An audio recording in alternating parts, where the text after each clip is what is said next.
Thanks everybody for joining us. Just have a few thank yous I want to go through before we begin to talk about the year, and then answer questions that you guys might have. First, I just want to make sure that I acknowledge and thank our ownership group, led by Clay.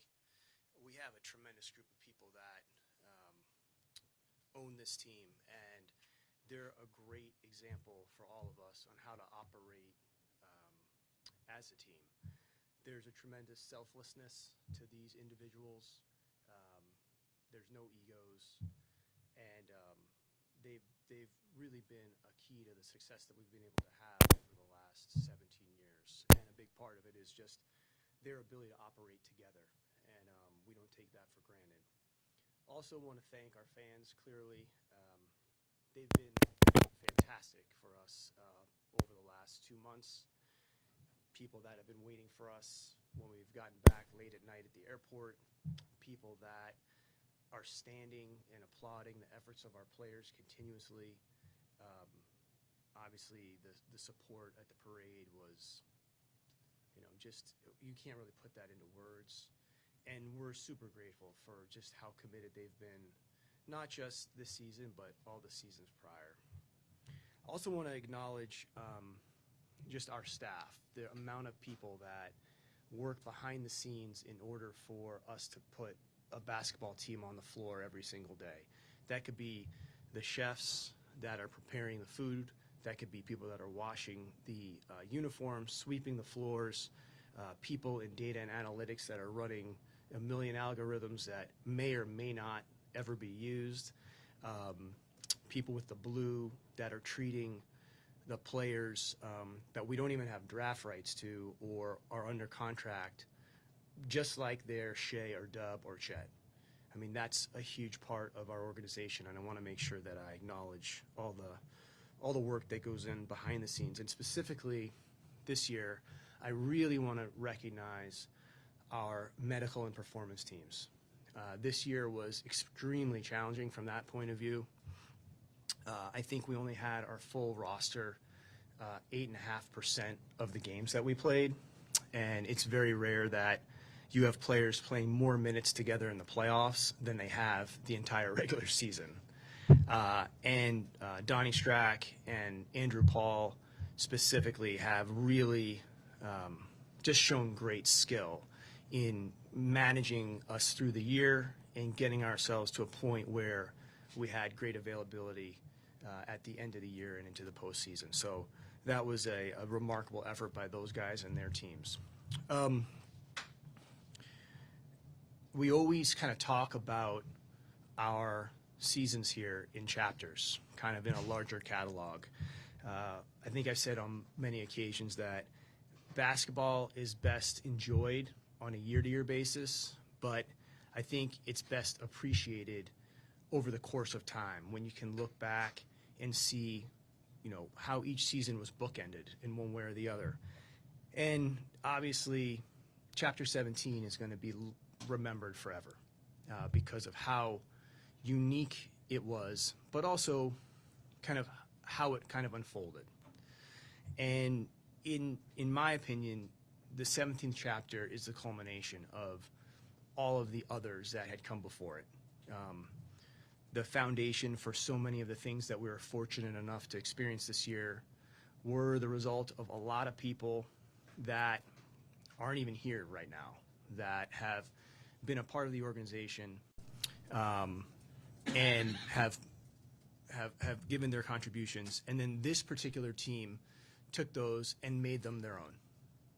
They evolved our organization. They evolved our process, and they are the ones that, ultimately made the 17th year a really special one. It's well documented that when we arrived in 2008, we didn't have a team name, we didn't have a logo, we had no place to practice. Everybody's heard that before. But what we did have immediately was a connection to the community that we represent, and that is something that hasn't changed since we've arrived here.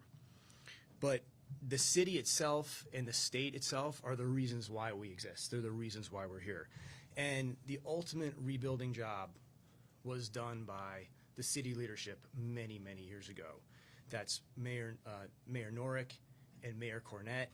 They're the people that allowed the city to recover from 1995 and the tragedy that occurred here, and put in place the vision for the city to be able to have an NBA team one day in the future. So we have to recognize that that's the reason that we're here. Obviously, we also finished the year winning our last game. It's very, very rare that can happen. And although we won, I think the thing that the city and the team really have more than anything is they have a true team, not just a winning team. And that team is built on deep relationships, an appreciation for differences and idiosyncrasies. All of our guys are much different people. They might not even be hanging out together if it weren't for the fact that they play and they have a common goal together. We have people from Canada, Serbia, the West Coast, the East Coast, Middle America, France, Australia, that all come together for a collective goal. There's compassion on the team. There's cowboy toughness, a self-reliance that comes from being homegrown, and an essential sense of goodness. And if that sounds familiar, that's because those are the same things that have been in Oklahoma for generations. So I think the thing to recognize is that the team is really just a reflection of the state. And I think the team itself resonates with the people here because it really is them looking at what makes living here special and unique. And it's a magnetic relationship. I've heard people say that this is a team of underdogs in an underdog state, and I do agree with the first half of that, which is that we do have some underdogs on this team, people that have been doubted, questioned, guys that have come to the NBA through very unorthodox routes and paths. And that's what makes the team unique and special, right? But I don't agree with the fact that this is an underdog state in any way. I think the thing to note here, in my opinion, is that there's really nothing missing in Oklahoma. There's nothing missing here. And we didn't need a trophy to validate anything whatsoever.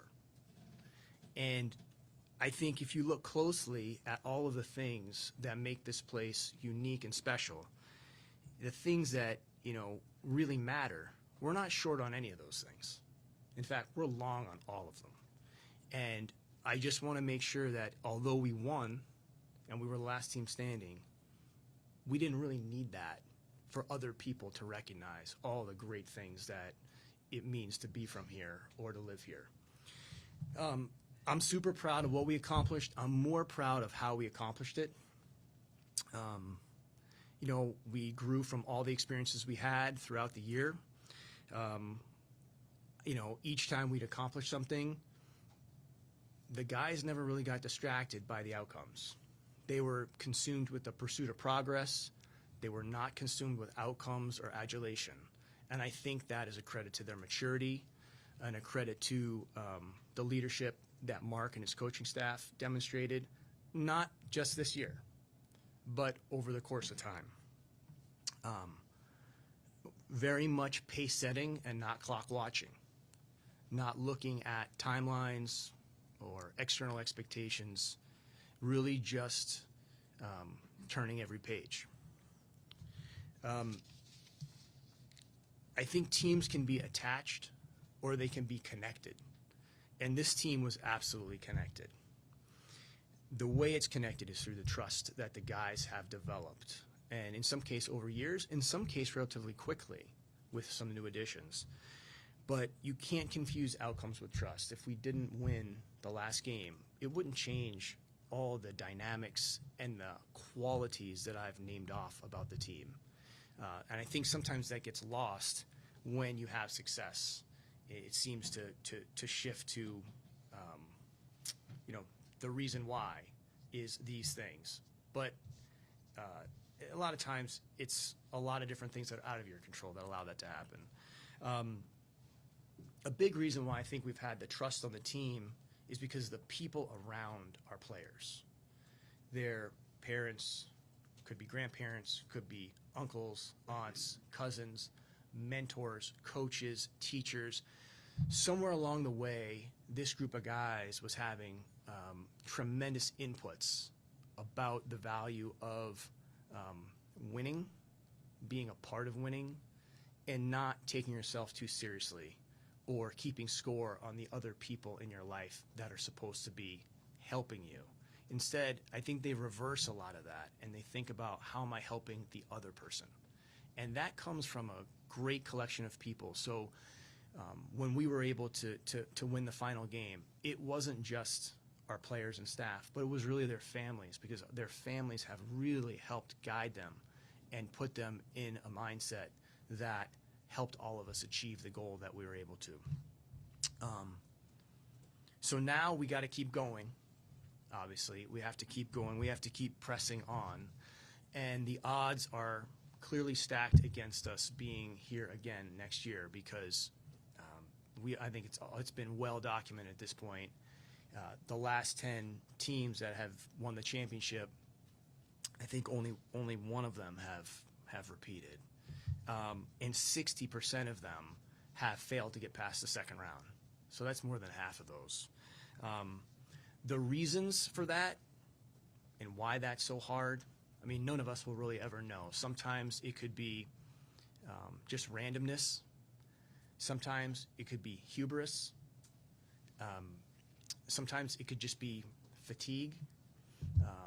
And then we all know that the silent forces that we've talked about here for almost 10 years, they're knocking on your door every single day, and they knock a hell of a lot harder once you have success.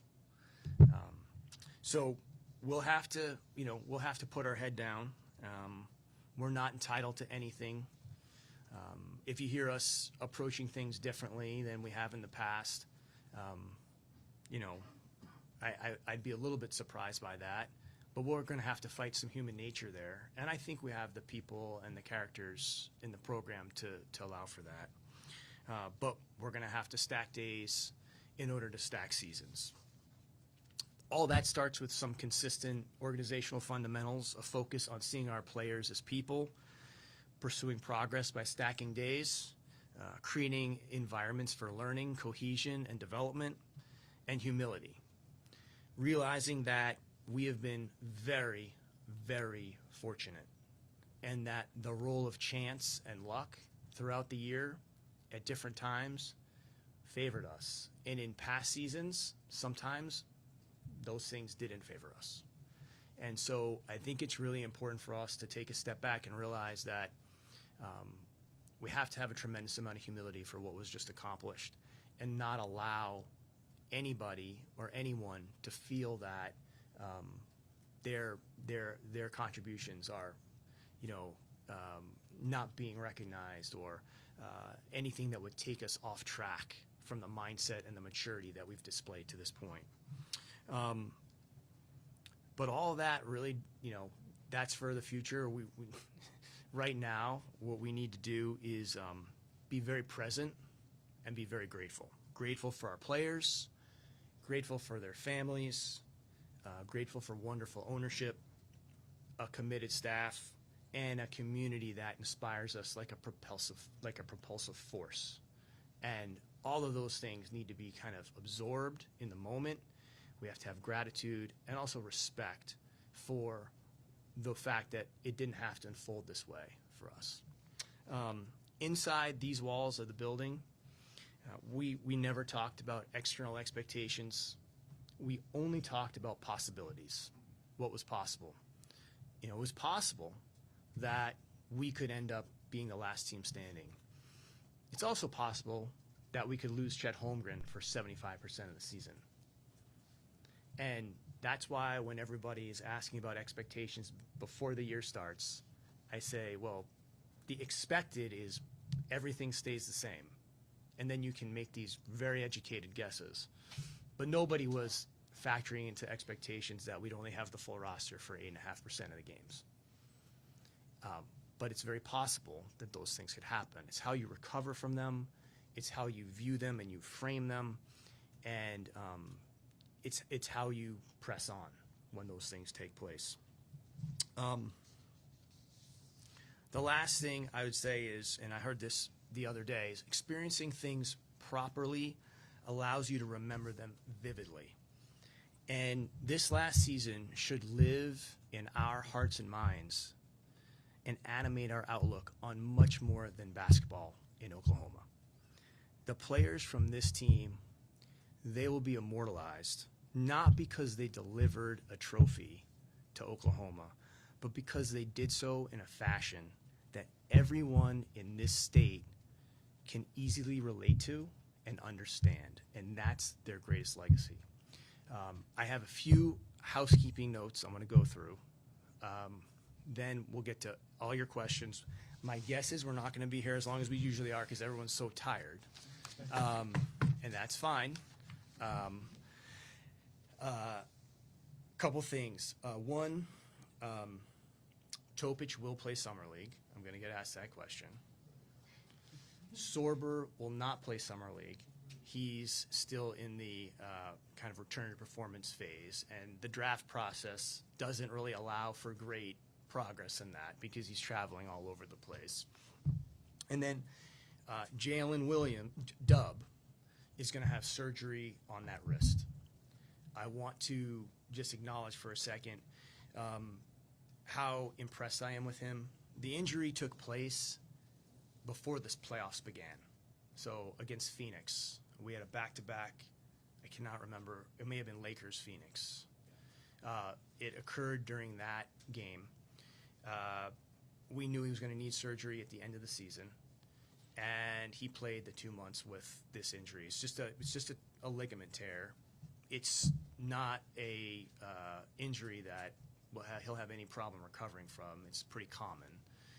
But the part that I'm most impressed with is in our modern era, when someone has a poor performance or they're not playing to their capability in a game and there's a lot of attention on it, you often see little birdie make sure that everybody knows that the player is not 100%.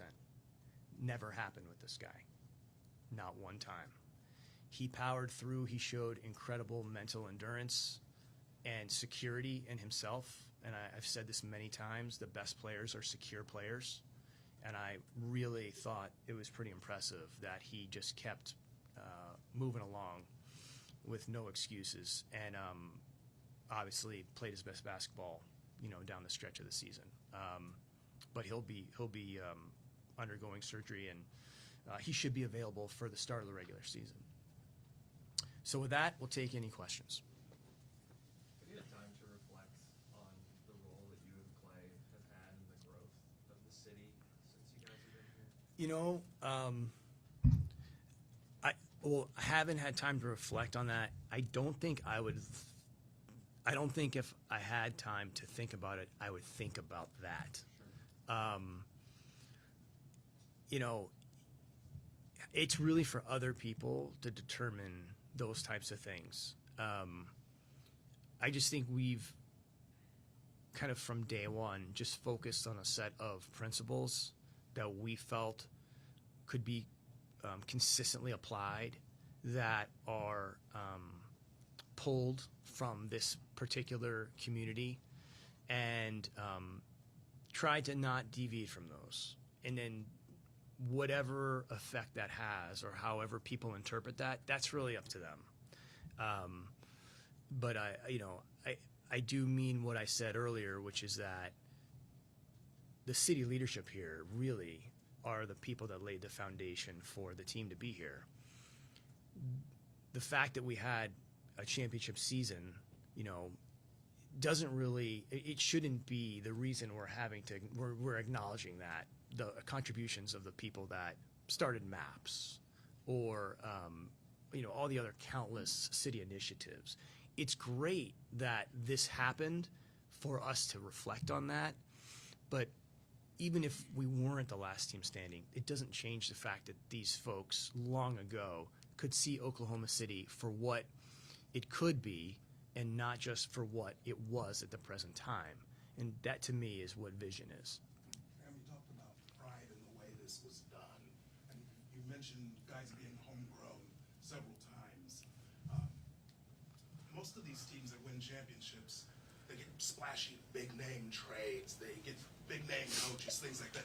You guys, you mentioned homegrown, stuck to that plan. You did it very differently than anybody's ever done it. How much pride do you take in the fact that you did it your way, very different than others? I don't know if pride is the right word, because it's like, to me, that's a little judgmental of the other ways that you can do it. To me, there's kind of three ways in a league. You can assemble teams, you can inherit and modify a team, or you can build a team. So I think there's three kind of modes, build, modify, assemble. How you do that, or the way in which you do that, I think is very contextual. For us, building is probably our best path here. And so because of that, we don't have a lot of time to determine, well, which way should we go? So the paradox of choice is not really in our vantage point. So I think that helps us. We kind of know what our circle of competence is, and we try to really lean into that. But I think the way the guys have expressed that kind of in their play, the philosophies of the organization, and that's been really a special thing. And Mark being able to bring that to the court itself, was really unique, and that's one of the reasons why I love working with him. You mentioned how there hasn't been a team go back-to-back in quite some time. A lot of those players on those teams that won championships the last few years mentioned how they didn't get a chance to run it back, or legit chance to run it back for whatever reason.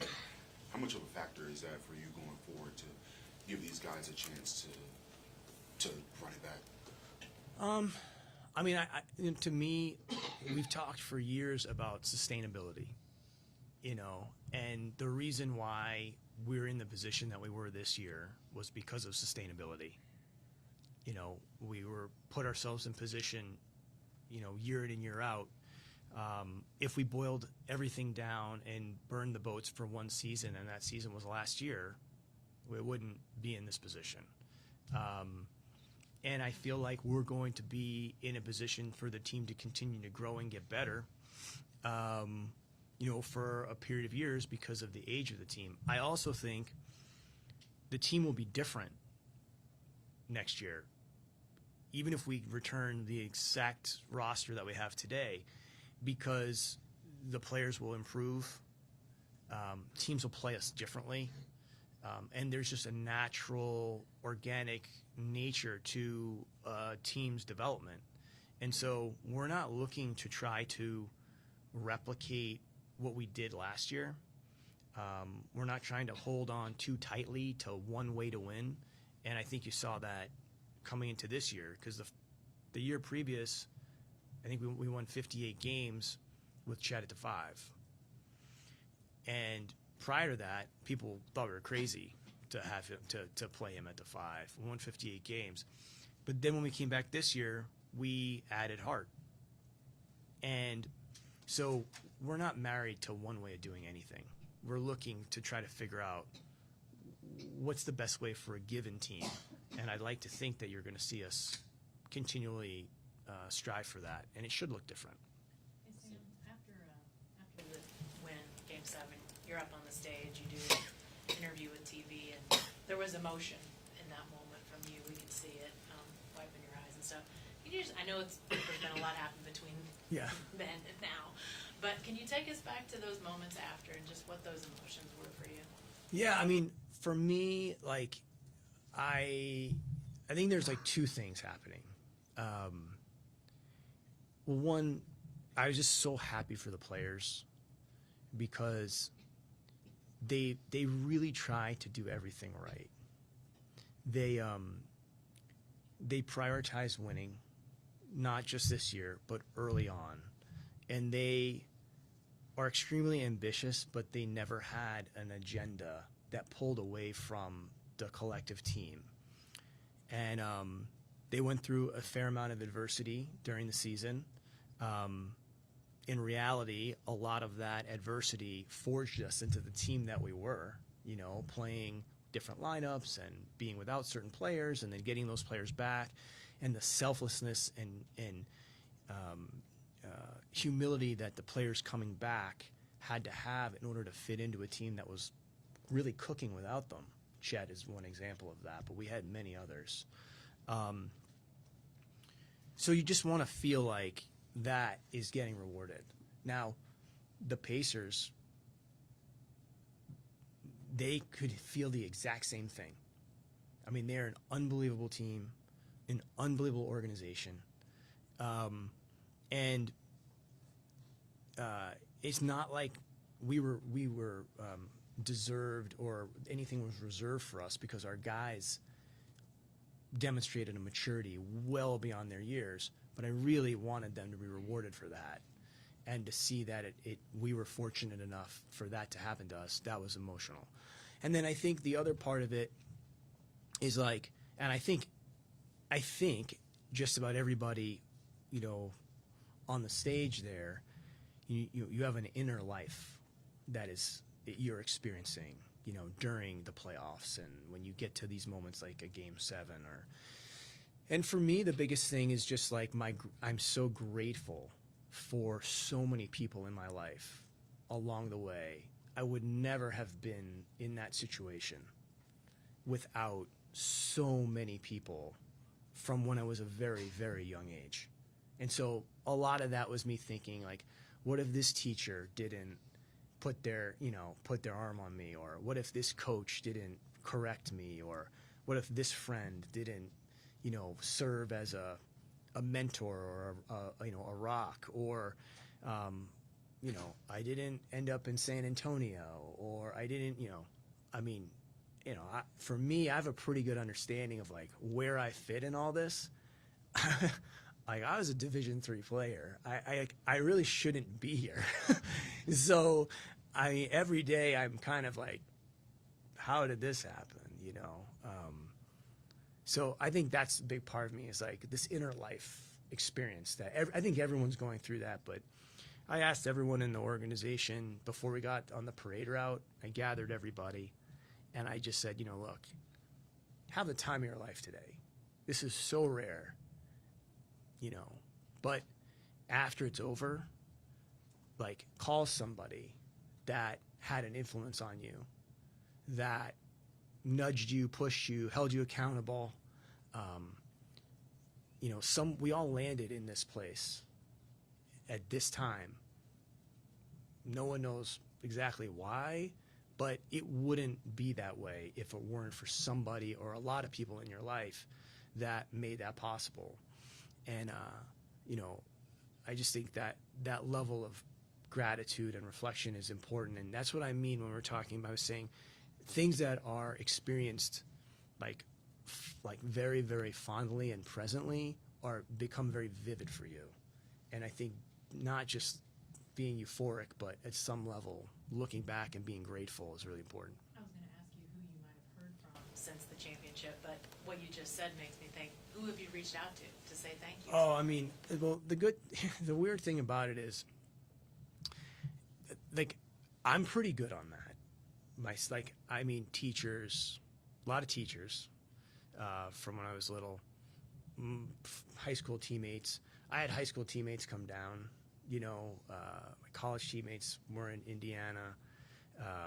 Some very influential people in my life were very present through this.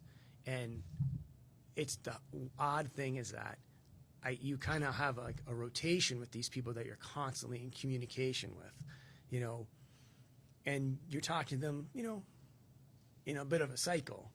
But when you're having some experience like this, everybody's there at the same time. So it kind of makes you feel like you're 12 years old again, because it's like these people become a part of your life in unison. And that's very special to me. Like, these people weren't hearing from me for the first time.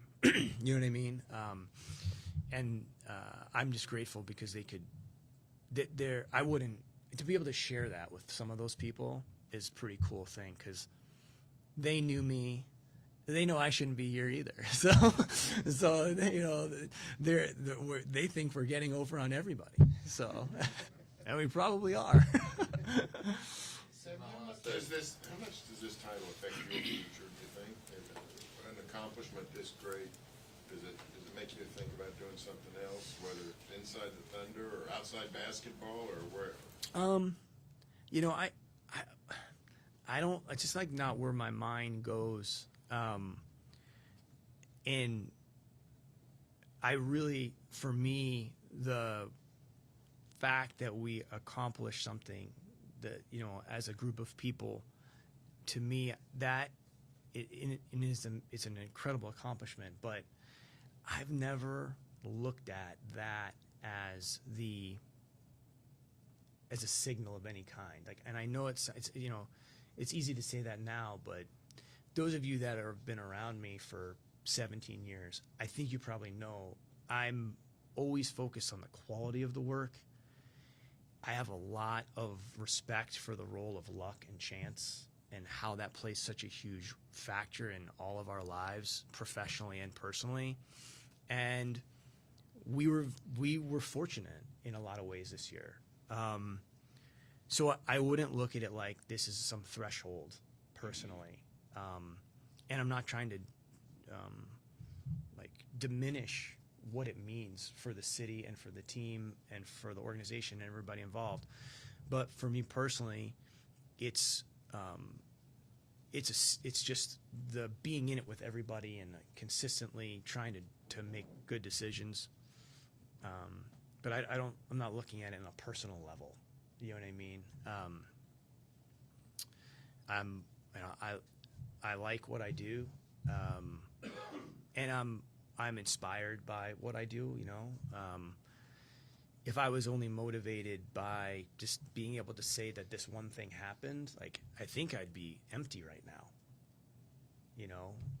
But I'm not empty at all. Like, I feel inspired by watching the people that literally have watched them grow up. Jay Will or Wiggs or Isaiah Joe, some of these guys that Kenrich that came through the program, like, that inspires me, that fills me. So if it was just like, well, we have to do this and then everybody will say X, I think I'd feel pretty empty right now. And I don't feel that way. I feel like inspired about what these guys have accomplished. Pick up where Jenny kind of left off. Did you hear from anybody? I just think about the guys and people who have come through here over the 17 years. Yeah, I mean, that's a special thing, I think, about this being the first championship that the organization has won. You can only win the first one time. And that's why I saying earlier that it's year 17, but the 16 years leading up to this, I think a lot of people feel a part of it. So from tons of former players, some that were here for a year and some that were here for many, many years, former coaches, people that were sweeping the floors, previously, people that were in the video room. I mean, just so many people. I had one person say, and I thought this was really well said, I'm not going to get a ring, but I'm a part of the banner. And I really, that's what you want people to feel when they are a part of your program. And those people 100% are. Credit to our current players and their maturity. they welcome those people. I mean, when Wiggins recognized Nick the other night, what a sign of maturity and emotional EQ and selflessness.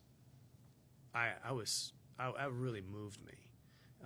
And for me personally, you know, going through this last 2 months with Nazir Muhammad, Nick Collison, DJ White, Eric Maynor, Mike Wilkes, guys that, you know, played here and, you know, sitting in a room after Game 6 in Indiana with Nick Collison, Nazir Muhammad, and just that experience, I'll never forget that. You know, that's really meaningful to me. But it's all these different people, you know, and I can't go through all of them, but we had a lot of them feel a part of it, and that is extremely meaningful. The guy that was with a bunch of the guys you just named was also in the building throughout the playoffs with Kenneth Perkins. Yeah. And I just wonder what you thought of maybe his reception in the building and just sort of having him in there for all of this. I mean, yeah, it's like when you look back on the experience that we had, you know, I mean, Perk he really is a unique figure, like in our history, because he changed a lot of things when he got here. I think he won like 75% of the games he played in here, which is an astounding stat. He did have some pretty good teammates during those games, but he was. I think he helped us go from a fun team to a contending team, and you know, he's a special guy. The other thing is, you know, Perk from the first day he got here, he just raised the basketball acumen like in the building, in a way that was like really significant, and he helped change the program 100%. So I'm so happy that he got recognized for that, and you saw that, you know, throughout the year when different guys would come back and people are recognized. And again, it's because we're still in the first 20 years of our history, and so the cement is not dry on this yet in terms of what it all will mean when we look back. But those guys should be recognized. Chris Paul's another guy, you know. He's obviously a factor not just in our history, but in just basketball in Oklahoma, because he was here with the New Orleans team. So it's great that our fans can see and connect all these dots to the different individuals. We obviously played Russell in the playoffs, and for him to be, you know, in the building in these situations, you know, you just have to look back on it and take it all in. We obviously heard from the players about what they thought of this, but how did it sit with you, the narratives of this team being too young, and kind of just how this team was talked about throughout the year? You know,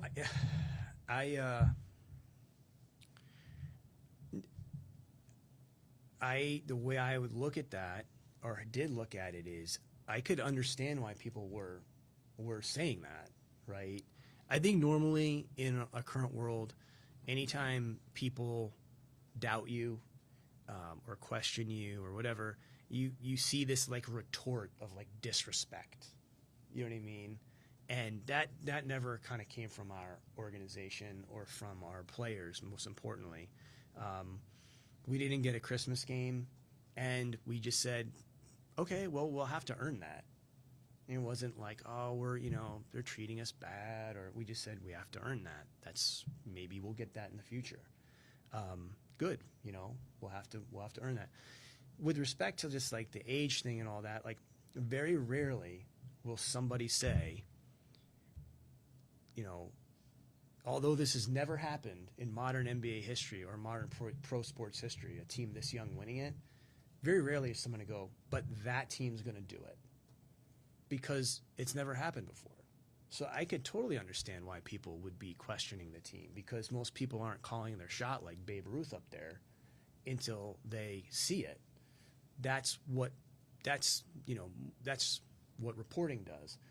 If you're analyzing or you're predicting or, then you are able to say, well, it's very possible that could happen.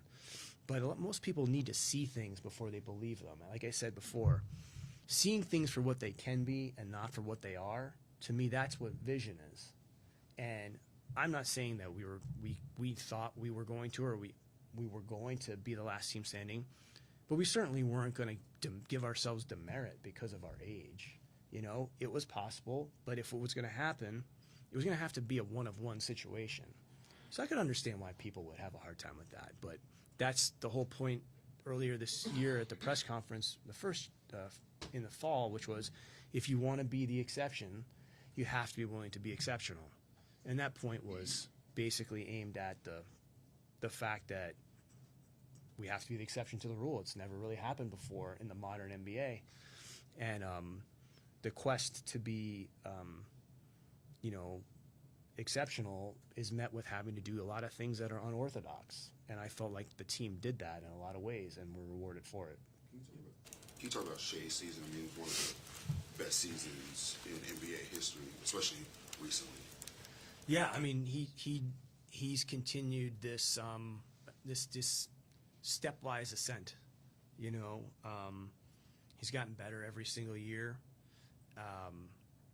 His mindset has allowed him to take these steps, and also not. I don't feel like his progress is like volatile. I don't know if that makes sense, but like, I don't feel like it's built on things that can't be repeated and built up again. Because I think he's, like I said a couple years ago, he's a secure player. He's a secure person, which means he's a secure player. He can see himself clearly and his limitations. Those don't intimidate him or make him defensive. He sees those clearly, which allows him to work towards those. He also, because he's able to see himself clearly, he's not projecting those things onto his teammates or his opponents. He doesn't just see, he doesn't say, well, this person's not doing this or this person's not as good. I think that's extremely rare. And he's never keeping score on others. He's looking at himself, how he can improve, and how will that help those that he plays with versus how are they supposed to be propping him up. That's why I feel so good about his progress, because I think you can absolutely build on all that. Just to follow up on Shai, can you shed any light on maybe his decision and you guys talking to him about possible extension this summer versus next summer? All those questions about the contract and things like that, I want to keep all that in-house, primarily because I have so much respect for all these guys, and I don't want to. Those aren't public conversations. You know what I mean? Those are conversations need to be had face to face and internally. I can say I'm extremely excited about being able to have conversations with these three guys. Shai, obviously chief among the group, because I feel like they feel some ownership over what has been established, and I think that's really important in any type of discussion like this. And I'm really excited because I can't think of three guys that you'd rather sit down with and talk about their futures with the organization. But it's not a public thing, and I'd be disappointed if it turned into that. Unrelated, I know it sounds crazy after you guys just won, but given the youth and some of the injuries you guys sustained, like, do you ever catch yourself thinking like how this team can evolve and get even better moving forward? Yeah, I'll probably have some more thoughts on that in the fall, but I think that I think we took some real one of the best things about this postseason for us was that every game we won meant we could get another game, another practice, another film session. And I've been very consistent for the last 3 years talking about maybe the greatest attribute that we have as a group is the rate of learning. Our rate of learning outpacing our experience level.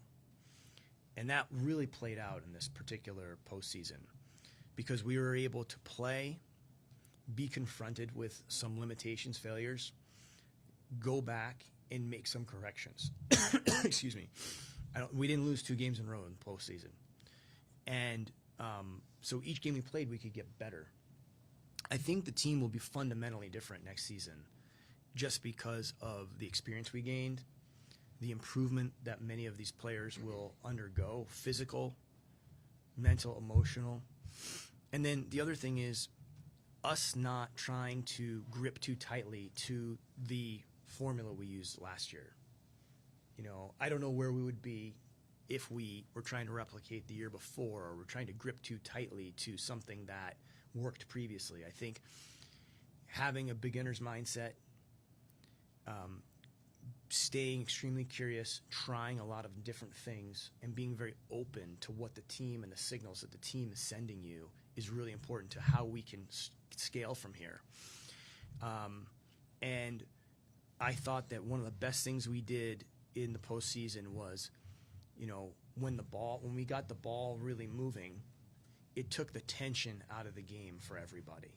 And I think that's one of the most limiting things to like the rhythm of your team is reducing tension allows there to be more rhythm in the game. And I thought we did a really good job of that in Game 5 and Game 7.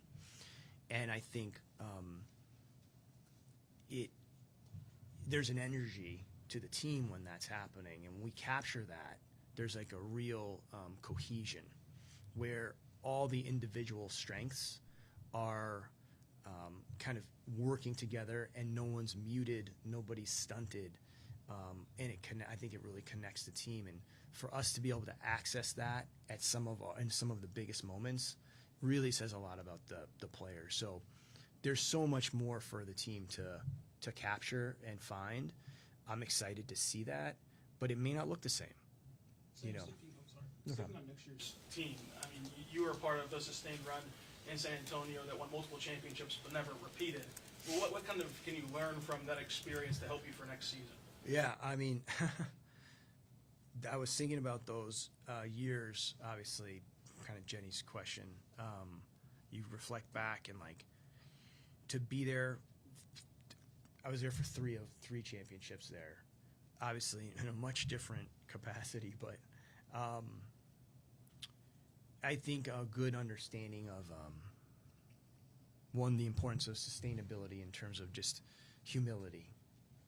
I never felt like just observing those teams that no one got outside of themselves. No one, everyone really there was the mutual commitment that everyone had toward trying to create the same environment where we could have a chance again. Understanding that how hard it is to win, period, and not white knuckling, but really just kind of staying who that group was. It never really changed because of success. And that's what enabled the team to have sustainability and have a chance, you know. Even after losing the following year, being able to bounce back because of the personalities and the priorities, you know. So I think that would definitely be one of the things. And just applying the same, you know, the same mindset, which is, you know, not really deviating because you happen to be fortunate enough to win, but recognizing you kind of have to go back to the top of the slide and start again. You know, I say turn every page, but that you have to kind of have the humility to realize that nothing carries over.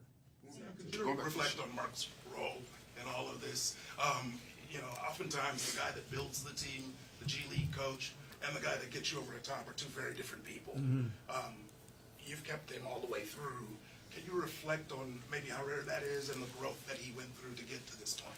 Sure. I mean, he's just been remarkable every step of the way. But he was remarkable when he was coaching the Blue. You know,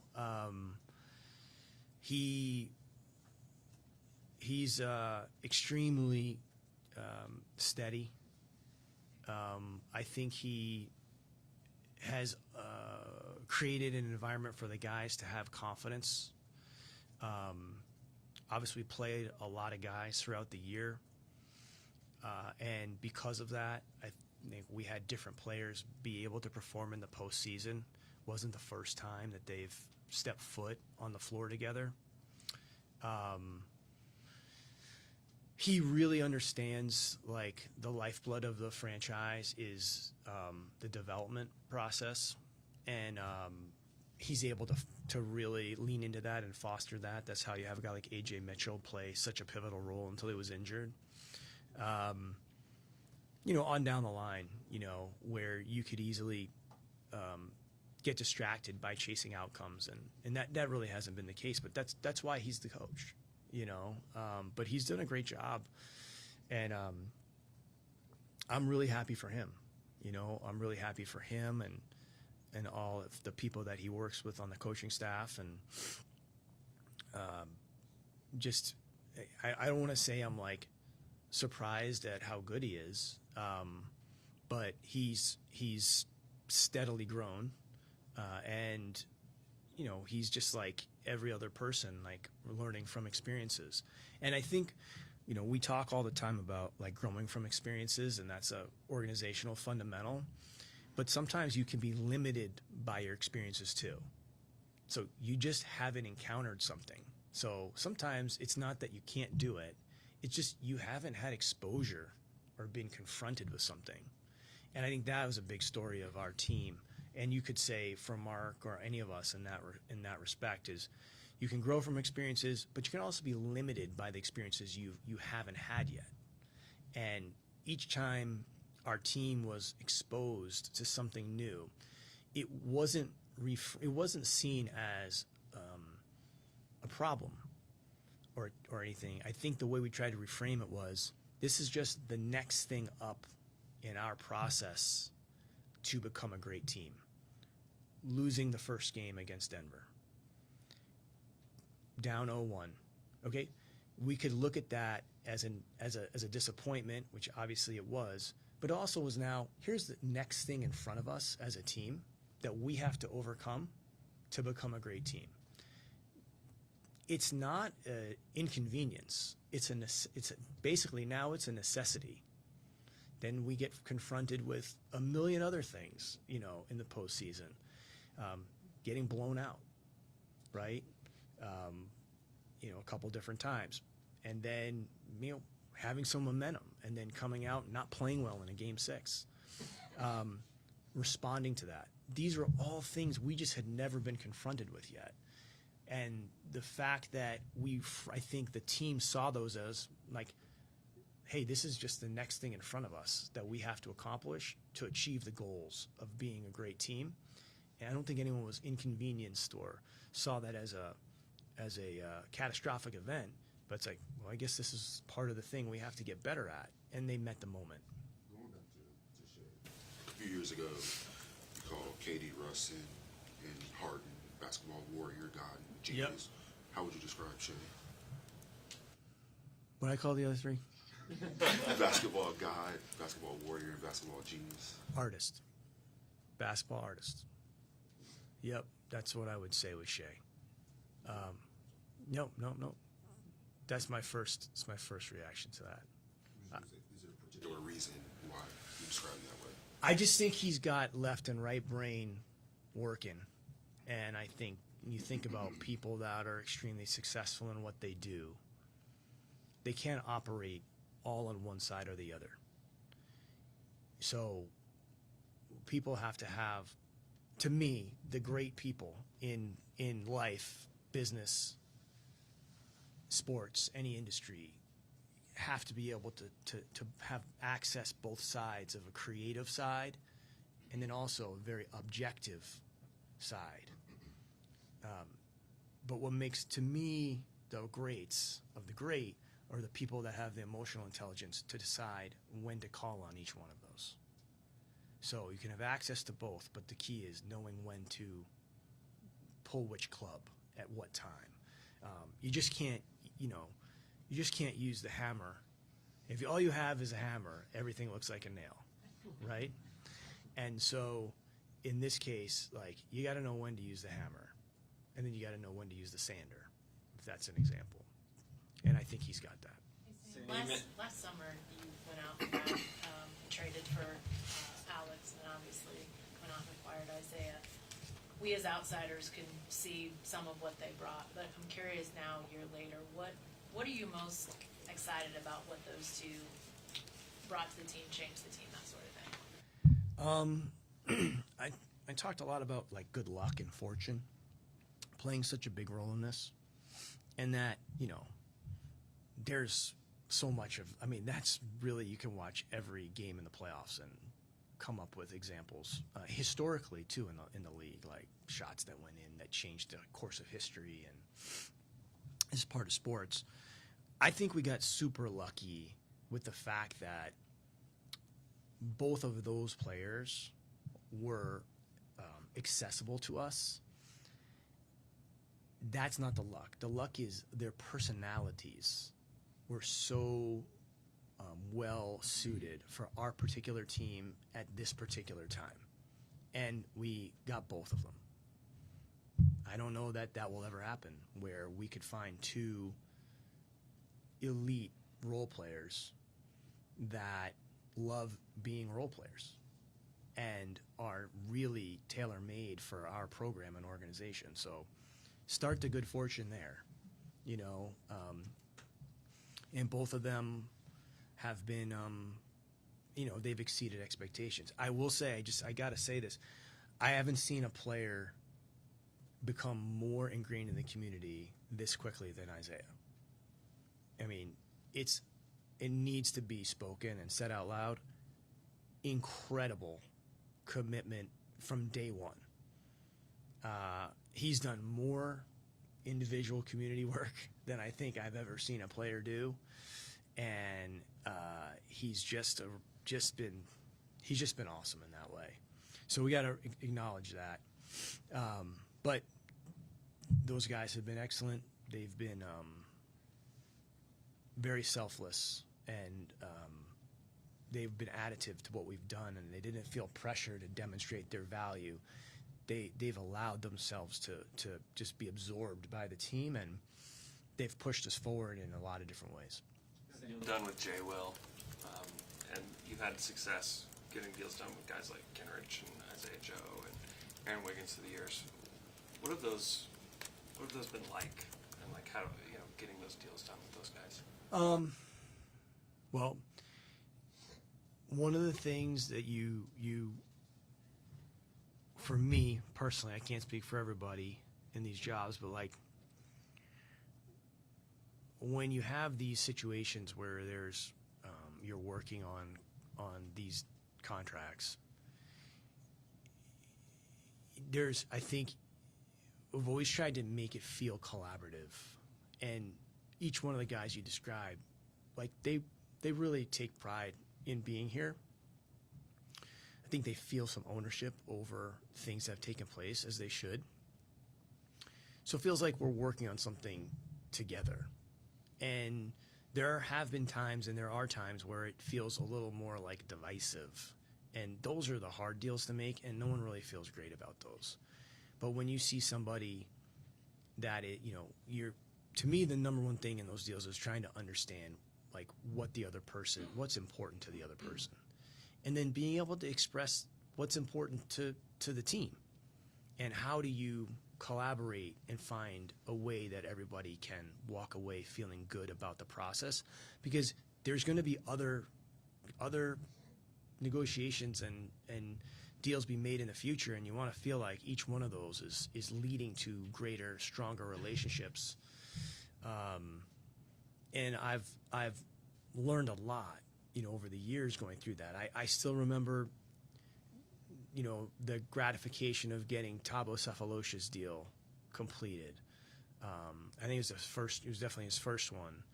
I remember going to his house in the city and like sitting across from him and trying to understand what was important to him and why this needed to be a certain way. And I tried to explain to him, like, here's kind of, I need your help with this. If we can get this figured out. I never talk about money with the guys, but just trying to understand what's important. Like, how can I make this work for you? And, like, how can you try to take into consideration what we're trying to make work here, too? And that's really gratifying, you know. Jay Will, I'm just so happy for him. Those are great. Those are good ones to me because I think it brings you, like, a little bit closer because those things can also be very challenging. But when there's mutual commitment, you can find something, you know, most of the time. And if you can't, no one walks away feeling disrespected, team or player. Kind of piggyback on that. So you have a chat in Hardenstein. You drafted Silver, and then now you extended the J. Will's contract. And what do you think? I mean, he seems like he has a strong voice to the team, even though when he was not playing in the playoff. So what do you think of his value to the team? Jay Will? I mean, I just think he's a unique guy. You know, he's a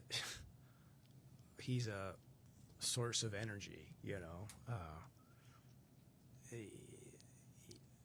I've got two examples for him. I think it was last year. We were in Philadelphia, and it was the middle of the year. It was cold, and we got to shoot around that morning. It felt like we were outside. Like, it was freezing in there because they have, I think, like, or maybe they have ice under the floor. It felt like we were. It was getting ready for a hockey game. You know, it's like 10 o'clock in the morning, and everybody's just. It's taken a while for the guys to, like, get going. You know, but he was like. I mean, that guy was yelling everyone's names out and making jokes and keeping everybody loose and, like, kind of getting the energy redirected so that people weren't as, you know, totally focused on, like, the elements and just started to kind of he just kept the mood in the right spot, you know. He had a nickname for everybody. So that kind of thing. And then, you know, this year, you know, when Chet got injured, you know, he and Hart are the ones that helped him off the floor. And in all my years doing this, I've never, ever seen a player in that much pain. I mean, it was really tough. And Hart and Jay Will, like, they stayed with him the whole time in the back. And it was uncomfortable. It was uncomfortable because when someone's in that much pain, it's hard to be a bystander. You know what I mean? And those guys were both injured at the time. It was the greatest act of team support and teammate support I'd ever seen. I don't know that it will ever be matched. They sat with him. They supported him.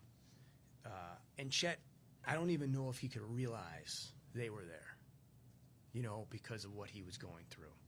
But those two guys, that's the kind of stuff that makes the team unique. And to understand how difficult that must have been for those guys to see someone in that much pain. And they stayed there the whole time until he left for the hospital. And Chet, we had to stop halfway to locker room. He couldn't make it to the locker room. It was that bad. And eventually got him to the table. But those guys sat there and they never left his side. And I just blown away by that. These are the things that go on inside teams that are unspoken, that, you know, when people are watching, have these very, very strong opinions. You know, they have 100% confidence with 10% of the information.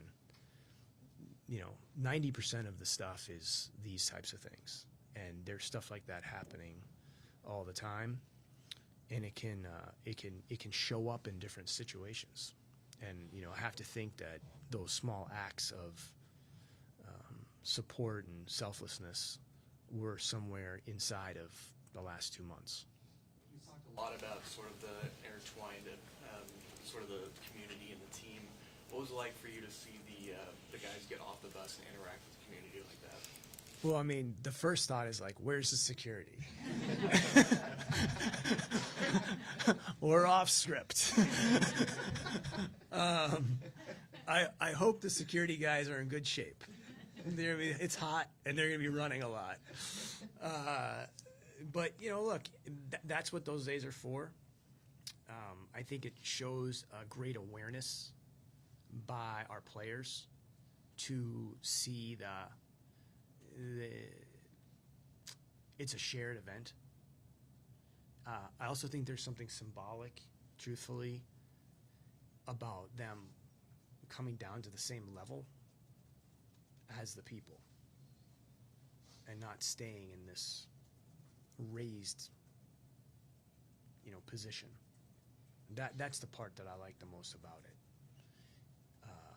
And I think it shows a little bit of humility, which is going to be so necessary for our organization going forward. And I mean that for everybody. I mean that from our ownership to our ticket sales people. You know, there has to be a great deal of respect for what took place, how fortunate we are, and we have to realize that we're also the same people that haven't had that level of success for 16 years. So nothing's changing because of that. But those guys, our players, I think that was a great moment in that way. And then also, you know, you're seeing people at such varied ages. This is the thing that stuck to me, is like, you have elderly people that are just tears in their eyes, excited. And then you have kids. And I actually checked this because I was interested. There's about 500,000 kids in Oklahoma between the ages of 8 and 15. Now, I don't know why I picked 8 to 15, but I figured, like, this is where you're really a sponge to seeing things. You know, like your brain and your mind and this is where you are influenced forever without knowing. If you think about a lot of your core beliefs are being shaped, you know, by what you were watching, what you were doing, what you were hearing at that age. And I think, I mean, what a great thing for kids of that age to be consuming, not the trophy, but the way the trophy was earned. And hopefully they have people around them that are able to point out, here's what makes this special. And it doesn't have to be basketball. This can be applied to anything you're doing. And that's why I was saying, when we look back in time, like, this season should animate our point of view for something much larger than winning Game 7 and bringing a trophy to Oklahoma. But what can we do with this for the young people in our community to recognize, hey, all that happened here, and the things that these guys are representing, they've always been present in our state. And 500,000 kids get a better understanding of what makes Jay Will so special, or Kenrich Williams, or Shai's humility, or Dub's persistence in the face of scrutiny, or Chet Holmgren's resilience to come back from that injury, or A.J. Mitchell going from the 38th pick in the draft to playing, to working so hard to come back for 2 or 3 regular season games, so that in those last 2 games, we were resting a couple guys. But if A.J. Mitchell's not available, we wouldn't be able to have those guys resting, And so I think these are so many things that transcend the actual season. But for young people, and I know for a fact because there's so many people that the first Mountain teams have influenced, And I think Westbrook had a huge influence on the community. The fearlessness, the never flinching. You know, you can knock him for a million things, right? But you can't knock him for the heart and the competitiveness and the loyalty. And like, this is a whole new era of these qualities that I think this team can be teaching us about. And look, they may not stay this way forever. Like, you know, because this is very elusive. You don't get to hold on to it. It doesn't stay with you forever. We're going to fight like hell to maintain the humility and the togetherness and the respect for the process that we need to have. But I do think what the team has done for the city is basically given it a bit of a roadmap for the youth of like the collective good and sacrifice. Sam, I assume you had nothing to do or very little to do with the parade planning. Yeah, But yeah. If you did, I assume the one thing you would have said was it's got to go by the memorial. Yeah. How important was it to have that as part of the route? Well, I mean, that obviously our relationship there is well documented. I think it was extremely meaningful for everybody that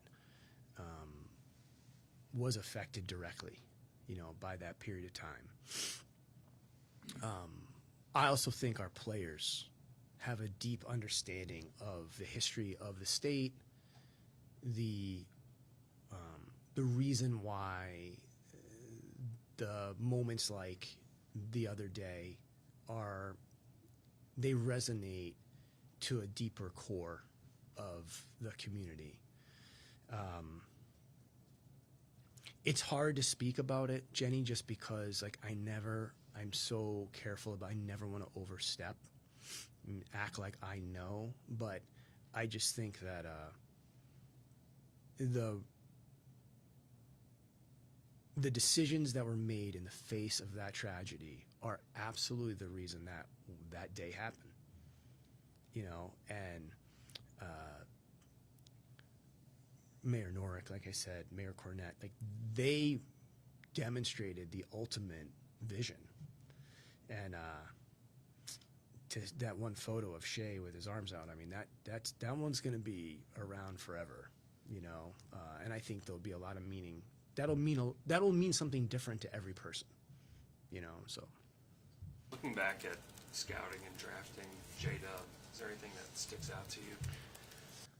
just how little we really know about when you're selecting a team. I think there's a difference between picking players and selecting a team, and every guy goes on a different journey and a different path, and you don't know. You're making guesses, and he deserves an enormous amount of credit for his approach. It's kind of slowly scaled, and he's got, I think he's a pretty grounded guy, and that comes from the people around him. You can trust him that I think he knows what it's about. And even though he's limited by what he's experienced so far, like I said before, we grow from our experiences, but we're also limited by the things we've been exposed to. His ability to confront these new experiences and apply the learnings pretty quickly is really impressive to me, because he's had a lot thrown at him, and he's been able to flip the experience into wisdom pretty quick. And that doesn't happen without a lot of people that have been in his life, family, friends. Those people have had kind of kept him grounded and allowed him to make these gains. Sam, I was wondering if you could take us back to when you're 29, interviewing with Clay for the Sonics job. Like, what do you remember from that? I know you guys had a relationship dating back to San Antonio. Well, actually, didn't. The first time I met Clay was when I interviewed with him. Now, he was involved with the franchise before I got there. So, Pop knew who he was and like had some had known him, but I had never met him. I mean, gosh, it's a long time ago. I was at the pre-draft camp in Orlando. We used to have it in Orlando, and I was the assistant GM, vice president, whatever you call it, there in San Antonio. So I was really doing a lot of the like personnel stuff. And I remember getting a phone call that they were interested in talking to me, and I think we may have been in the Western Conference Finals. It was the year that we won the championship, and so there's a lot going on. But I remember flying out there in between series, maybe, and spending time with him. We met in Dallas because he happened to be in Dallas. And I think we had a pretty honest conversation. I was in a great situation. I mean, didn't have a lot of reasons to want to leave there. I mean, the team was like really good, and they were great to me, incredible to me. I mean, they were investing in me in terms of just like giving me more responsibility and grooming me in a lot of different areas, and I had no complaints whatsoever. I wasn't looking to leave, but the challenge that was being presented was, there was a lot to take on, and I liked that, and I felt like Clay would be somebody that I'd like working for, and so that's how that kind of, and it just kind of grew from there.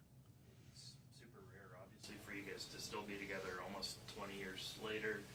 What about maybe his ownership style? I mean, there's some owners that are outspoken, some that seem to want to be in the middle of everything. I mean, we never really talk to Clay and don't hear from him publicly.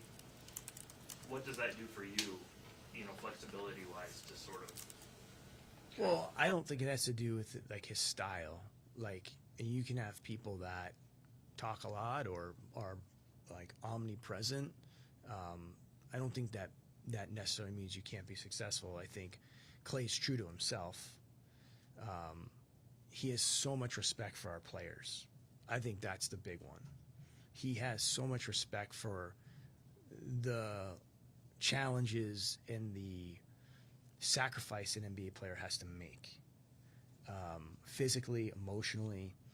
These are short careers when you consider career length in just any other profession. I think he has tremendous appreciation for their families, and he wants people to have a great experience in Oklahoma and playing for the team. And you can see that in just the way the former players embrace him. And those interactions are a result not of like quantity of interaction, but quality of interaction when he is there, when he is engaging with them. You can feel the authenticity of that. And then I also think the relationships are not transactional. And I think that makes a big difference with everybody in the way in which he supports all of us and, the resources that are required to have a team in Oklahoma City compete, on an elite level. So, but he's also, as I said, he's leading the rest of the owners in a way that is a great example. So many of them, Bill, Jeff, Everett, Bob, Jay,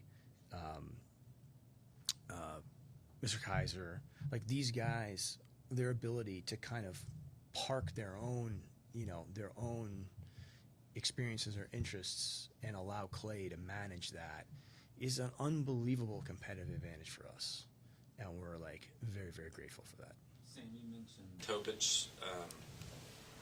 is there anything you can take from his season even without playing as far as growing, Yeah, maturing. yeah. all I that mean, stuff. we've seen this before, where somebody has a year where they can just focus on, getting their feet underneath them as an NBA player, working on their body, learning the league. I think he's made great strides during this period of time. We'll see, when he gets out there playing in summer league. He hasn't played 5-on-5 with scoreboard, referees, people in the stands. We got to give him some grace on that. But certainly excited to see him and what he offers to the team. And like I said before, we're not trying to fit him into last year's team. We're just trying to see where we are with our guys when we're back here. And then we'll go through the same process we go through every year, which is discovering the team, experimenting, looking at a lot of different options and lineups, trying to develop the collective team and how everybody can work within that. The cohesion of the team is how everybody's individual strengths can be operating kind of in unison without anybody really having to be stepped on or muted. And that's going to be different. I've used the mixing board example in the past. I really like that one. But in order for somebody to be turned up a little bit, it might mean that somebody has to turn down. Not out, but, I think we've seen that through the year, in order to integrate or bring different people into the fold because they're able to contribute at a certain level. In order to have everyone playing well at the same time, there needs to be cohesion, and part of that is figuring out how we pull back in an area or maybe play a different lineup so that we can get the best of somebody at a certain point in the game. Earlier you talked about the championship acumen that Perk brought to the table and to the building. Do you feel like AC had sort of a similar impact on this team? Sure. I mean, I think Alex has one, he has experience, but I think he has a clear understanding of what's driving winning at a given time. And that certainly was good because it only helps accelerate the learning within the team. He also demonstrates that while he's out on the court. You know what I mean? So it's not just a verbal ad. It's also there's an action component to it as well. He just has a tremendous amount of winning qualities and a sacrificial nature that whatever's asked of him, he's not looking for the conditions to be best suited for his preferences or what's best for him. It's if this is what the game requires or the team requires, he's going to do that. I mean, he's played a lot of games where he played 20 minutes or played 12 minutes during the season. So his role fluctuated as much as anybody's. And then when you get into the postseason, he's guarding Jokic, and that's a lot to put on somebody's plate, but he's not questioning that. Last couple of years, we've seen teams do whatever it takes to avoid those aprons. How much does that shape or impact the way you build a roster going forward? Well, I mean, I think the number one thing on this question is we're in the very early stages of the CBA. And, I think I've been around for 4 CBAs, maybe 5. I can't remember. And what's clear is the way people respond and react in the first few years is not the way that the team or teams ultimately end up engaging with the CBA or the rules as it unfolds. Great example or parallel would be we're limited by our experiences. Well, there's a limited amount of experience that teams have with these new rules because we only have a few that have been in situations where they're really impacting them. And then how many of those teams are similar versus the context that future teams might be engaging with these rules and what else is going on around the league. So I wouldn't be too quick to predetermine oh, this is the way this works. kind of have to see and how every team interacts with it. So certainly very mindful of it, trying to study it and learn, but I don't think like we have like a hard and fast way in which people are going to be interacting with this set of rules. Now for us specifically, you know, the taxes and things of that, those things have always been in place for years. You know, the repeater tax was conveniently introduced 2012, and as was the Rose Rule and a lot of different things. So, you know, the way we reacted, well, that wasn't necessarily the way people were ultimately reacting, right? Because people were learning and they were getting introduced to the different experiences. But as constituted right now, like we wouldn't face the repeater penalties until the next CBA. So, you know, we're far from that. The aprons remains to be seen, you know, how we interact with those, but we'll have to learn, you know, as we go along. Sam, any thoughts on the Achilles injuries across the league? Yeah, I mean, I just think there's certainly something to be learned from the injuries. I think it's a couple years in a row now that we've been in the postseason, and the best players on certain teams aren't playing for, you know. I think the one thing we have to do is get away from the defensive nature of trying to convince people, players, and teams that there's no connection between the loads and the injuries. I think we're kind of bordering on like a level of like, it's almost insulting, you know. It doesn't mean it's anyone's fault. It doesn't mean we don't want our best players playing every single night. It's not a matter of players not wanting to play or being soft or anything like that. But I don't think we should be putting our head in the sand and acting as if there's no correlation. The reason why is because if we're pointing to data, the data is from 20 years ago or 10 years ago. The game is totally different sport than it was even several years ago because of the amount of possessions, the way the offenses work now.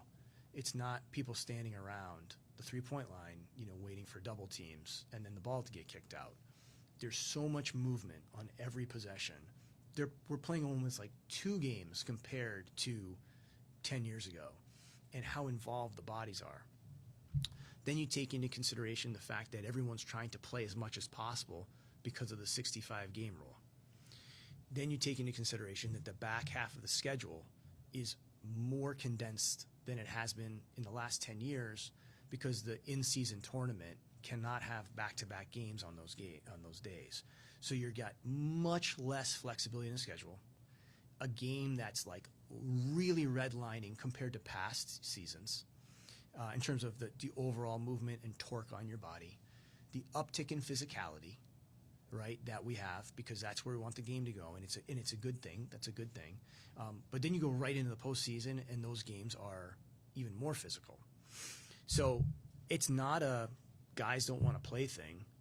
I think it's more we want the guys to be able to play thing, and putting our heads together and be rational about it and not defensive, trying to produce numbers and data that indicates that the more you play, the more healthy you are.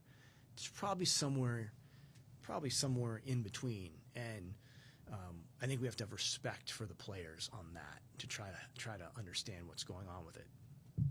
Would you personally be in favor of a shortened season? I mean, that's really not for my, you know, it's funny throughout the year, so many people like have so many things to say about those things. I don't know all the things that they're balancing. You know what I mean? I don't know that. All I know is I know the goal is to have as many players being available for the biggest games. Well, the biggest games are the postseason. You know what I mean? And so more interesting to me is like we want the best players on the floor for the biggest games. I think we should want the best teams playing for the biggest games. And so I don't know how we can do that, but you know, if you look at the Western Conference right now, like the depth of the teams. I mean, there's going to be several teams every year now that, if they're in the other conference, would be, pushing for home court advantage. So I don't know that will ever. I don't know. I have no idea how that's happened or why, but it's been a quarter century, that it's been like that. And I don't think there's I don't know the answer to that, but these are all things a league has to balance, and they have so much to do. I would say that the changes they've made recently have been so positive for the league. They're not going to get, we are not going to get everything right as a league, but we shouldn't beat ourselves up about that either. The playoffs were tremendous, and that's where people's focuses are. It's like how the quality of the games and how good it is, and there's certainly things we can probably look at, but I wouldn't say that we're like flailing around and things are going off the rails. Mark mentioned how with the longer season this year for you guys, he wasn't really involved in like the draft process or anything like that. How did things change for you with the expanded season? You got to do more with less time-wise, but I didn't feel like anything preparation-wise was. We had a draft workout Game 7 that morning. You know what I mean? So, just probably a little more discipline because you're in the middle of a series and you have to compartmentalize that with a lot of sitting down, film, working out different scenarios and things like that. But I felt like we executed pretty well for where we wanted to be in the circumstances that we had. Mark has always been involved. He's great because, I can kind of lay out for him how I see a certain player, how I feel like their development path could unfold, certain things that we would need to touch on or raise up or focus on. And once he gets involved in that, and he can really see that or align with that, it gives me a lot of confidence, you know what I mean, in what we're doing, because drafting players is like a very small part of the player turning into a good player. A big part of it is development, and we've seen that over 17 years here. Is players never walk in as finished products. It's finding the right path and working with the player on exploring their potential and creating environments that are optimistic, but also creating accountability. And he's always been really good with that. And even in this case, we got what we needed. You know what I mean? And in some cases, it may have been a good distraction for him at a certain point. But I felt like we did pretty good, and certainly not complaining. You want to be in that position. And I think Thomas and Brooks they're going to do well for us. Sam, as you were assembling this team, it seems like you were gathering players that had some supreme skills or abilities in sort of different ways. But I'm wondering, as you were putting the team together, did you think that the collection of talent that you were assembling could be as good as this squad was defensively? I'm really careful on you never know anything, you really don't. I think, and it's also so easy once you have something like this happen to build this beautiful narrative or mosaic of, how it all worked. And good thing for me is I document, I write so much down. I'll never be able to do that to myself. So the indecision and the unsureness of so many things, I have to read that. It's well, I really didn't think that, or wow, this guy's a good thing we didn't take this guy who I really wanted, and we took this guy because it ended up working out.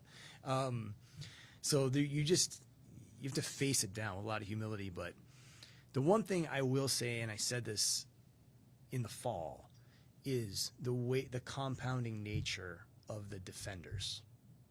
That I'm glad I said that in the fall, because that doesn't sound like I'm creating this mosaic. But Caruso's ability to not be on the ball all the time makes him like it multiplies his effect, because he's now Lawrence Taylor. Like, he's reading and reacting, and he's not necessarily on the line, which I think makes him really good. And then that ability, knowing that you have Chet or Hart behind that collection of defenders.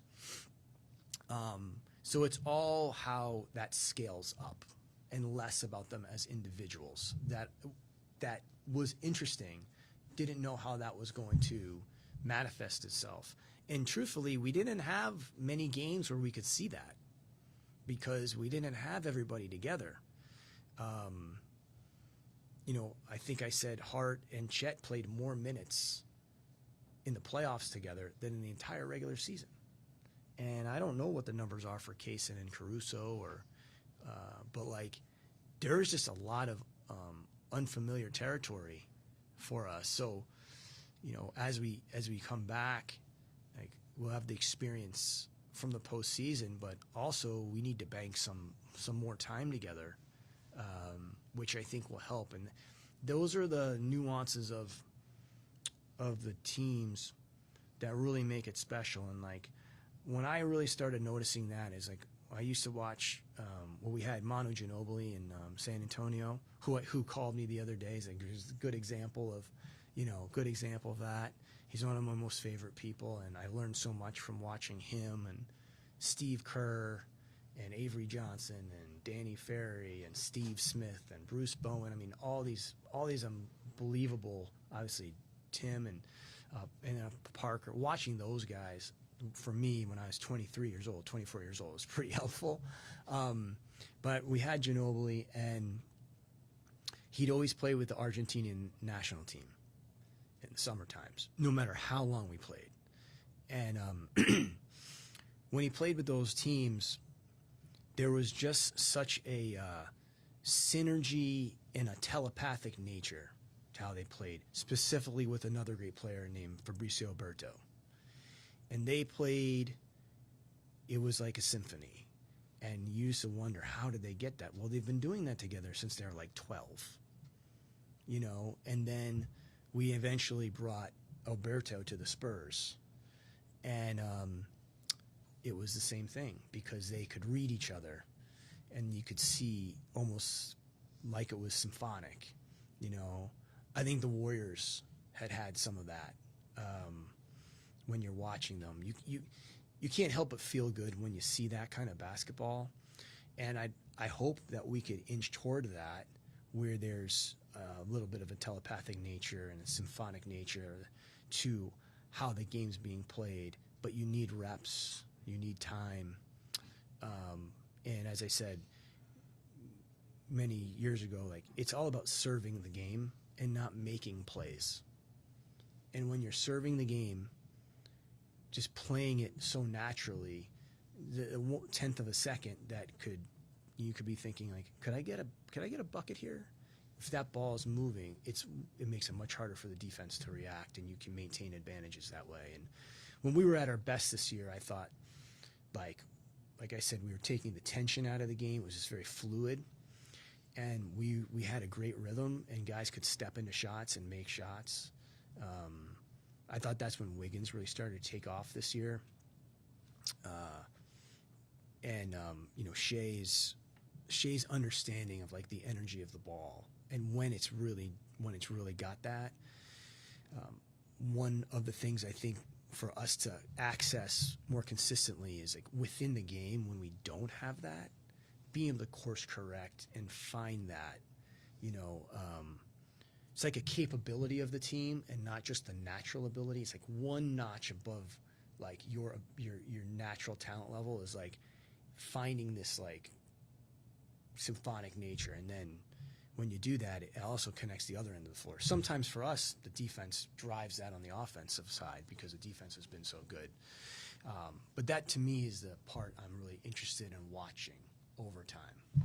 Sam, you mentioned that 8.5% healthy stat. Can you kind of contextualize that for us? Of maybe comparing it to league average, or kind of what that means for this team? I have to go back and look at that, Rylan. I don't know. I know that I think we were third or fourth in most minutes lost due to injury. It was like Dallas, Philly, and one other team. I think we're right at there. But it is pretty significant. It wasn't the number one, but we were shorthanded. But I say that not to make an excuse or to make it seem like, geez, we just had to like walk uphill to school both ways. It actually is what forged us and accelerated our team because of the way I think we absorbed it and saw it as opportunity for growth.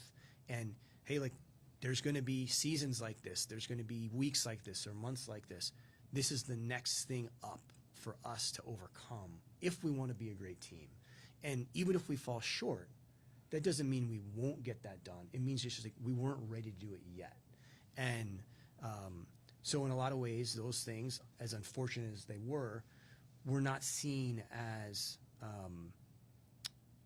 complete roadblocks or pitfalls. They were just like, well, I guess this is what we have to figure out how to confront if we're going to be a team that is capable of our true best selves.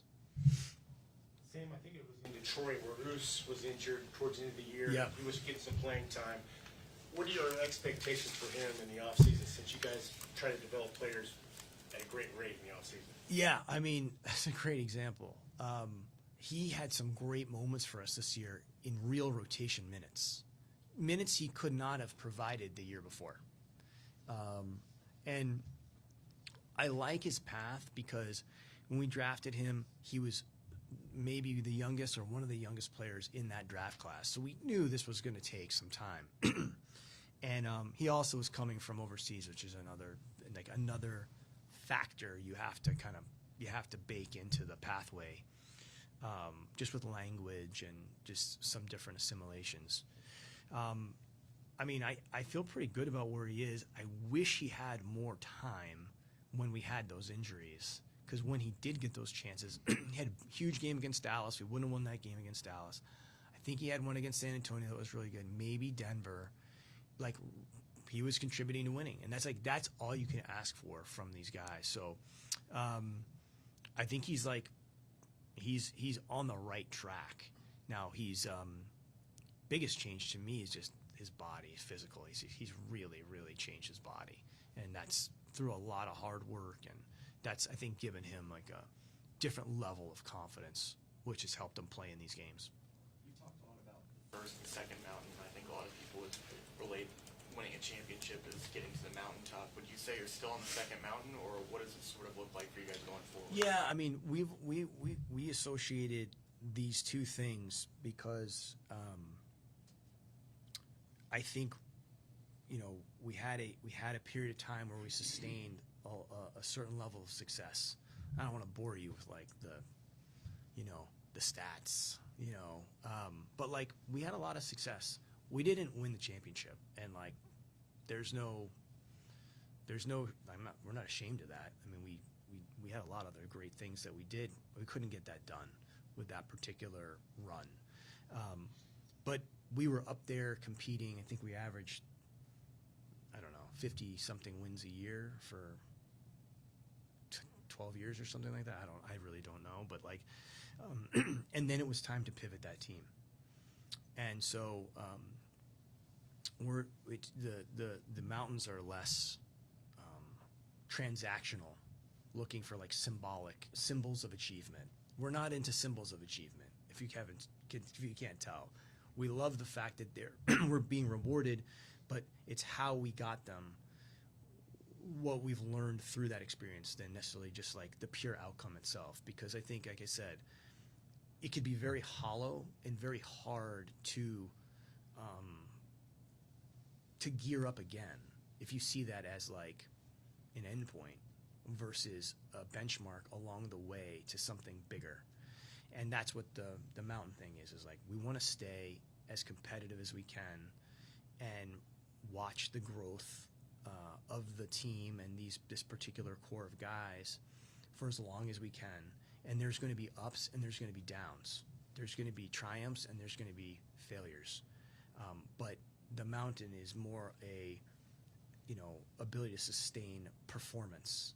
That doesn't mean just the sustaining performance isn't like just winning everything all the time. I read you those stats. In the last 10 years, only one team has done it, and the others, six out of 10 lost, in the second round or before.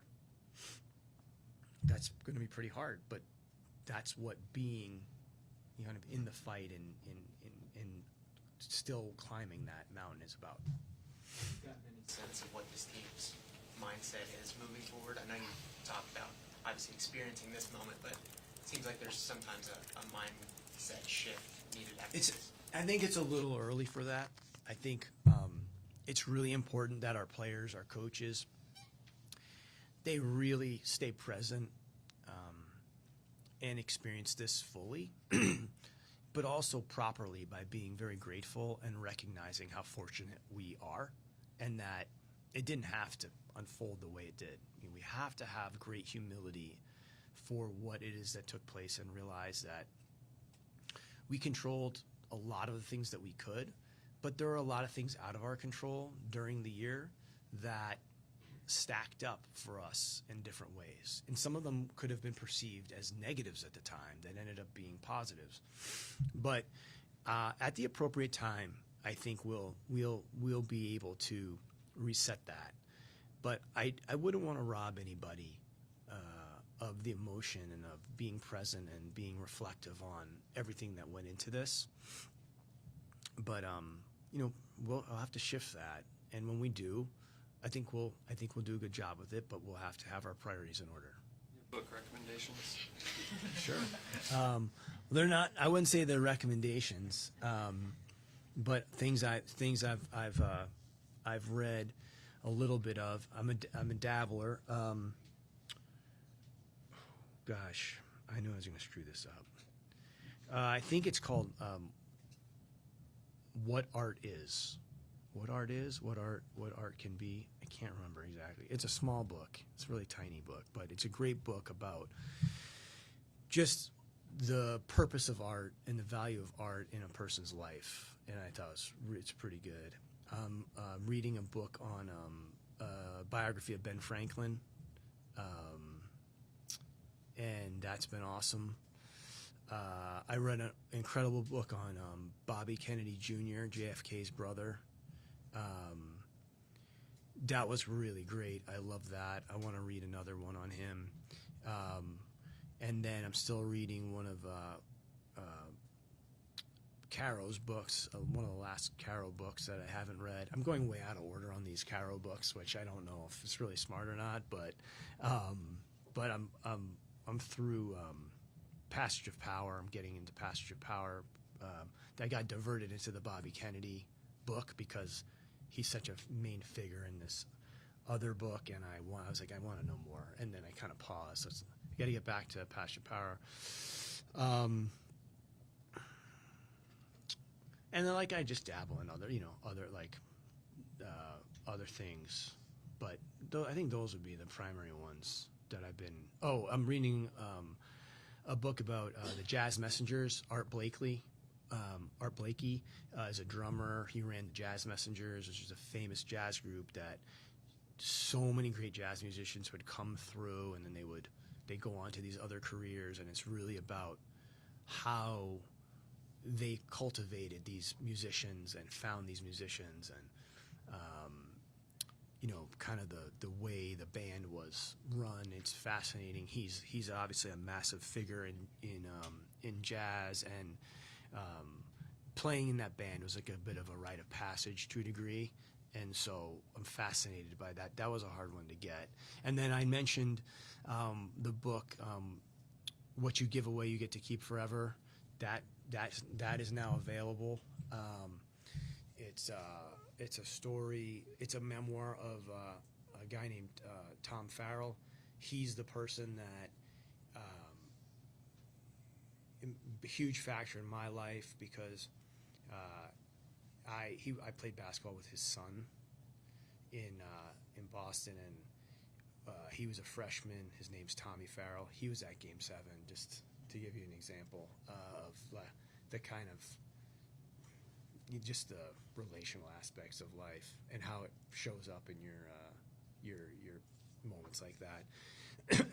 But Tommy got injured, and myself and another captain kept him in school. His dad was super grateful, and ran a camp in Aspen, Colorado.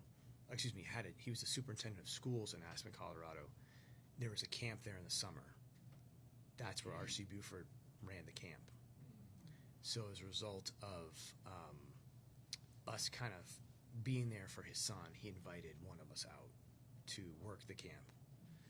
And it happened to be me, because my good friend, Tommy Uria, who met me in Indiana before Game 6, faithfully, basically said you should do it, because Tommy's a athletic director at Cambridge Ringe and Latin, where Patrick Ewing went to high school, and he's the best friend anyone could ever have. And so that's where I met RC, and that's how that unfolded. So Mr. Farrell was an unbelievable educator, administrator. He opened schools in all over the world, Japan, and he's from Maine. Anyway, he wrote a memoir before he passed away, and his sons got it published recently. So I got a copy of that, and you can get that online. It does, all the proceeds go to a scholarship fund in his name.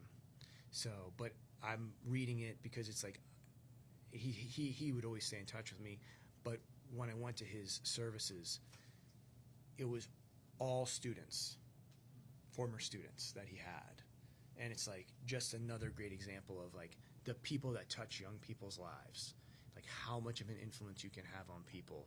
And it's like you're sitting there, you're going, wow, like if he was sending me notes and emails, and like he's doing the same thing for all these other people. And the Farrells are a special group of people. So Tommy, his mom, his two brothers were his three brothers, excuse me, were here for the last game, So it was pretty cool. But yeah, so that book I got, and it's kind of wild because I didn't know all this stuff about Mr. Farrell. It's like this is how it really started. He was a great basketball coach in Maine in high school, so yeah, it's been really good. I'll get it for you. I think it's the history of the Jazz Messengers. It's kind of hard to find. It took me a little while, but Maddie will get it for you. But it's really good. Even if you just do like YouTube, like you can see the documentaries on the Jazz Messengers are pretty amazing. And if you look at the people that came through those bands, they're just like it's like a who's who of jazz. And I'm not like a jazz expert, but I like the methodology of the group, and he's quite the character himself. There's been a rumor out that you have an album of your own music, of jazz music. I'm feeling that by talking about this is going to pique that question. I'm just saying that's been the rumor. So can you confirm or deny that you not only have one album, but two albums of jazz music that is floating around this area? Yeah. Yes, I can confirm that. This was a long time ago. When I was in college, certainly didn't expect it to become public, part of the public record. But yeah, we did a couple of those, and it was a great experience for me, getting to be around so many people. The second one was the one, if we were going to unearth one, I was like, maybe it'll only be the second one. It won't be the first one, but you have to be able to laugh at yourself. You have to be able to have fun with it. We were all young at one time, and I learned a lot from that experience, especially the second one. The second one was I learned a lot from the first and carried that to the second one. But yeah, I mean, as long as they don't unearth like my breakdancing videos, when I was 8 that I'm going to consider myself ahead of the game. So I've already called my mom and I said, you know where those are, right? They cannot see the light of day. But yeah, you have to laugh at yourself, have fun with it. We're all young. You know, it was part of my life that I had no idea it would see the light of day, and it's a little embarrassing, but it's all good. It's all good. So, all right, thank you guys. Thanks.